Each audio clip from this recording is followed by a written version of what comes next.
yo quisiera agradecer, en nombre de la gremio al que pertenecemos los que nos hemos quedado solos en la mesa, el trabajo y la apuesta de tanto la Fundación José Manuel Lara, como la Editorial Planeta, como la Fundación AXA, porque para los que escribimos, para los que invertimos muchas horas a solas, trabajando en algo que no sabemos muy bien si tiene un destinatario, si tiene sentido, si no es un disparate, en fin, podría seguir, es realmente importante disponer de oportunidades para hacer llegar nuestro trabajo al público, los lectores, que en definitiva dan sentido a este trabajo. Y no es fácil, no ha sido fácil nunca, no es fácil en estos momentos, no es fácil en estos momentos para quien hace literatura encontrar a esos lectores, y creo que quienes deciden hacer una apuesta por favorecerlo y por fomentarlo, pues están haciendo un ejercicio de compromiso, no solo cultural, sino también de compromiso social, que creo que debemos reconocer. Yo también quiero agradecer que se me dé la oportunidad de acompañar a Antonio en esta presentación en sociedad de su libro, porque es uno de esos trabajos que cuando uno los lee se da cuenta de que detrás hay pasión, de que detrás hay sacrificio, de que detrás hay, como decía Carlos, profesionalidad. A mí también me parece que hablar de un estilo anglosajón no es peyorativo hablando de literatura, porque con independencia de que el gusto del lector puede inclinarse más o menos hacia las historias que cuenten escritores de una nacionalidad u otra, el hecho cierto es que en la mayor parte de la literatura anglosajona lo que hay es esa dosis de profesionalidad que el lector agradece mucho. La agradece mucho porque claramente hay un pensamiento del autor en el destinatario, pero también hay una aplicación y hay una meticulosidad y hay una conciencia puesta en el trabajo que al final redunda en el resultado final, y redunda en que ese resultado final tenga una calidad y un interés. Eso claramente se aprecia en la novela de Antonio. Yo he leído en algún momento de su libro hacia el final, en las notas que hay, si lo leí hace tiempo y espero no equivocarme, que él ha trabajado 3 años en esta novela aproximadamente. Eso ya pone de manifiesto pues, que no es un empeño casual, sino que hay detrás un propósito y un esfuerzo sostenido. Es verdad, también coincido lo que decía Carlos, que la primera baza de la novela es situarse en uno de esos momentos, llamémoslo así, ¿no? Siguiendo Stefan Zweig, estelares de la humanidad, en este caso estelares quizá más de por la estrella, por cómo se estrelló la humanidad en ese momento, ¿no? Los años 20, 30 y 40 del siglo pasado, y en concreto pues en un escenario, y casi más que en un escenario, yo diría que Antonio sitúa su novela en un viaje que une 2 territorios muy significativos y que son especialmente significativos para además contar la historia que nos quiere transmitir. Un descendiente de inmigrantes rusos en Nueva York, al que la Gran Depresión se ha llevado por delante como a tantos otros, a quien le ha arruinado de golpe esa ilusión de prosperidad que había conseguido construir trabajando en la industria automovilística en Detroit, pues se encuentra con que, todo eso que empezaba a acariciar como una fortuna desaparece de la noche a la mañana, se encuentra sumido en la miseria, con un padre también sumido en la miseria y el alcoholismo, entrampado, etc. Creo que todo esto se puede contar porque es el planteamiento de la novela, yo siempre soy muy escrupuloso para esto. Bueno, este personaje, en un momento determinado, presionado por los acontecimientos que ya no diré, porque hay que dejar que el lector disfrute del argumento, decide tomar un barco rumbo a Helsinki para emigrar a la Unión Soviética. La Unión Soviética en los años 30 está en un momento que tiene, digamos, una paradoja, ¿no? Por un lado está lanzada una gran industrialización, que entre otras cosas contempla la formación de una gran industria automovilística, y por otra parte está sumida en una incipiente hambruna que fue realmente aterradora. Bueno, pues hacia ese país, que cree que es un paraíso en el que va a encontrar las soluciones y la prosperidad que ha perdido en Estados Unidos, se embarca el protagonista Jack Bayliss junto a otros norteamericanos que también tratan de hacer ese viaje. Y bueno, pues el viaje vamos a dejar también que los lectores descubran qué es lo que hay en detalle, pero claramente se puede ver cómo hay una dialéctica, que además me parece que es una dialéctica muy actual y no sé si intencionada, quizás esa sea una de las cosas primeras que me preguntan, entre lo que es un momento de crisis, un momento de implosión, un momento de hundimiento de determinado modelo socioeconómico, y y político, en cierto modo también, y en el lado contrario, la atracción de una utopía, que está por estrenar y que está todavía por ver o por verse qué es lo que da de sí, ¿no? En esa tensión entre el fracaso del capitalismo financiero norteamericano a finales de la década de los 20 y la emergencia de ese modelo soviético todavía desconocido y tan prometedor, no solo para muchos norteamericanos, sino también para muchos europeos, es donde se sitúa esta historia. La novela está construida a partir de un personaje fundamental, que es este emigrante que desanda el camino que han hecho sus antepasados.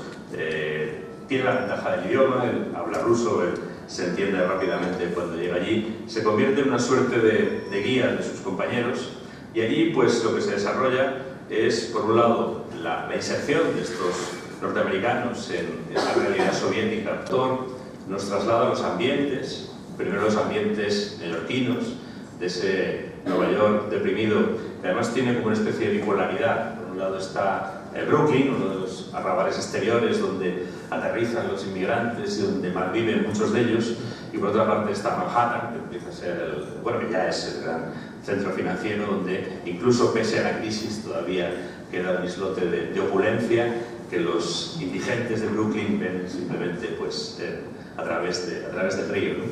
Desde ese escenario, que está reconstruido con mucha meticulosidad, viajamos a la Rusia de los años 30, Leningrado, Moscú y finalmente Gorky, y hay además un trabajo de recreación de lo que es esa factoría que se instala con tecnología norteamericana en un principio, que también sugiere un enorme trabajo de documentación.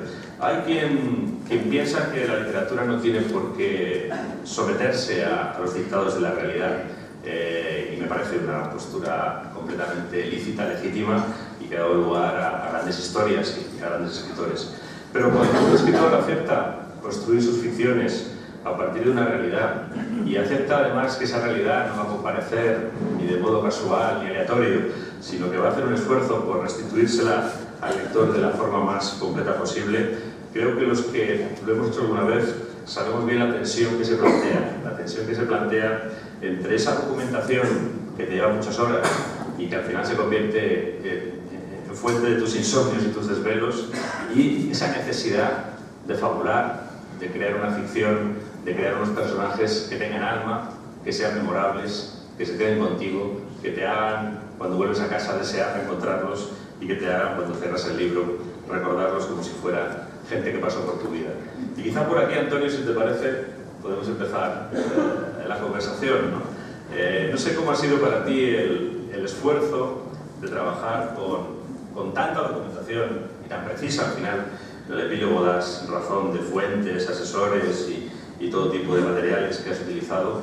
Y por otra parte, esa vocación que tiene un narrador, que tiene un autor de ficciones, de fabular, de darle alma y vuelo a sus personajes, y además hay que decir que la novela lo consigue. Parte de una gran documentación, parte de un retrato muy riguroso de las realidades en las que se sitúa, pero al final, y sobre todo en el trecho final del libro, pues el narrador se abandona lo que se tiene que abandonar, que es al vuelo de sus personajes. Y además con otra cosa de la que también me gustaría que nos hablaras, que es un homenaje a alguien muy cercano. Mi pregunta primera sería, ¿cómo has manejado esta mezcla? ¿Cómo has manejado la mezcla de elementos reales y de elementos ficticios? Bueno, pues antes de contestar a Lorenzo, lo que voy a hacer es agradecer a la Fundación AXA, si me lo permites, a la Fundación José Manuel Lara y a Planeta, ¿no?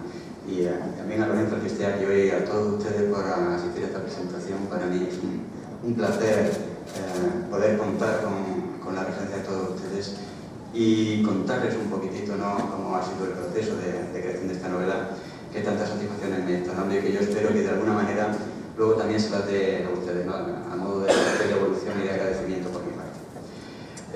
Muchas gracias por esta introducción. A veces cuando son tan buenas, lo mejor es luego no decir nada más, porque lo único que puede hacer es estropearlo, ¿no? Y en ese sentido, pues Lorenzo lo hace tan bien que me queda poco que contar. Pero aún así, antes de responderte, como adelantaba, quería voy a decir por qué estoy aquí, ¿no? Y la culpa de que yo hoy esté aquí delante de todos ustedes es por un coche de juguete.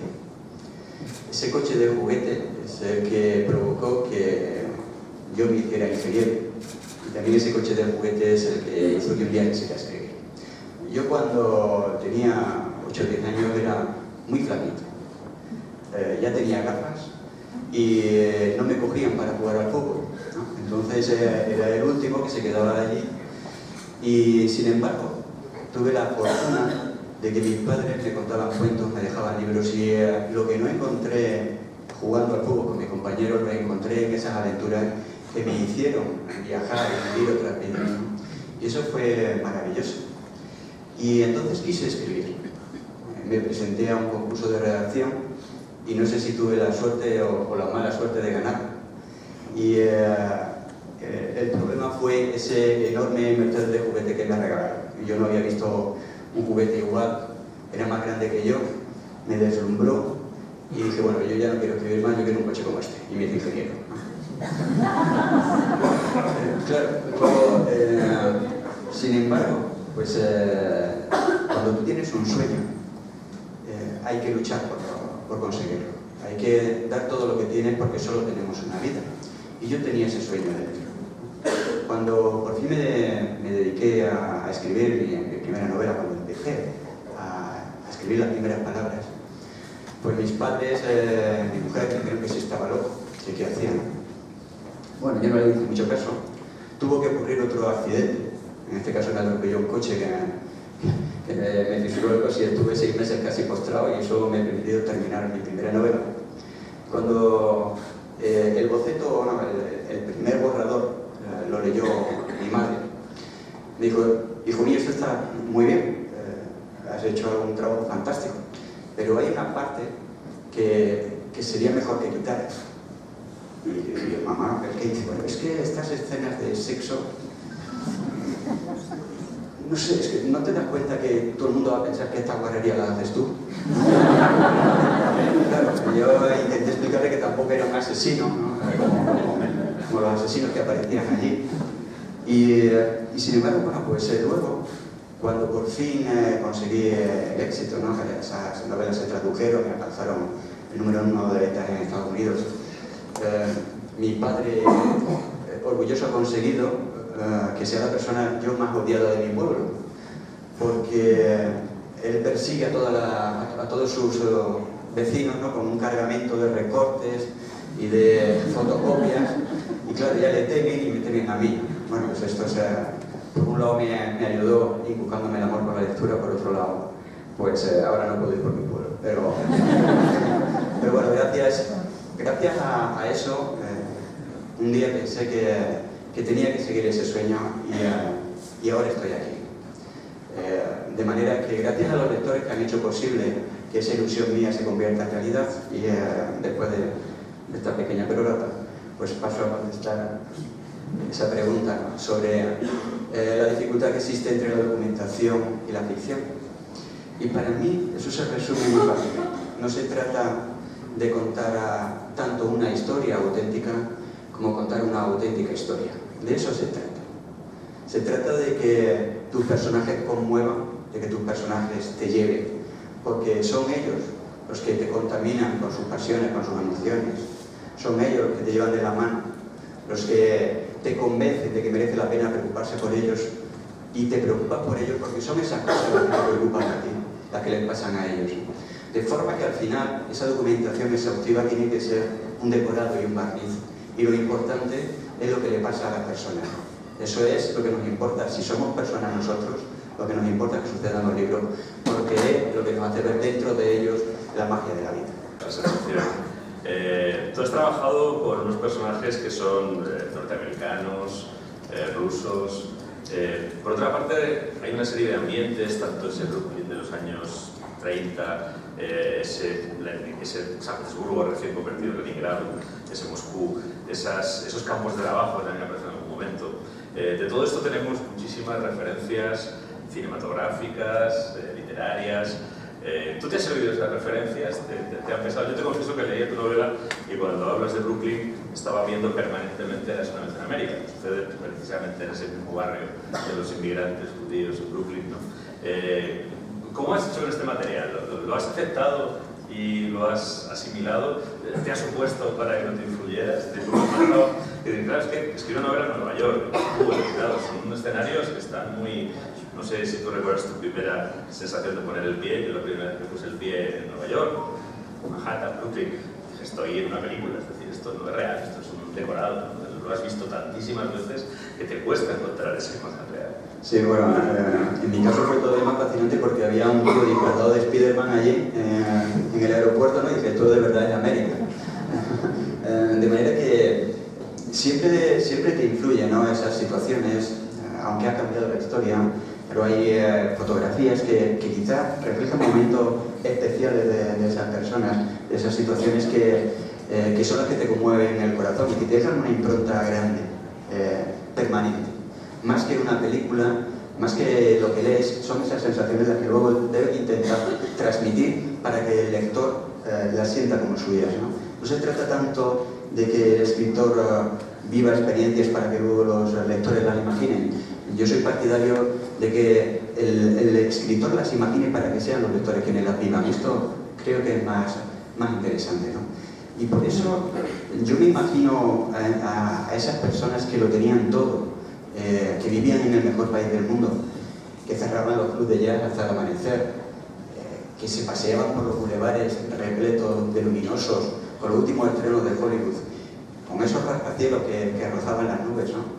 Y de repente, de la noche a la mañana, lo perdieron todo, ¿no? Y las mujeres se convirtieron en prostitutas para salvar a sus hijos. Más de 3 millones de mujeres fueron abandonadas durante toda la crisis. Se quedaron con su familia y con nada más.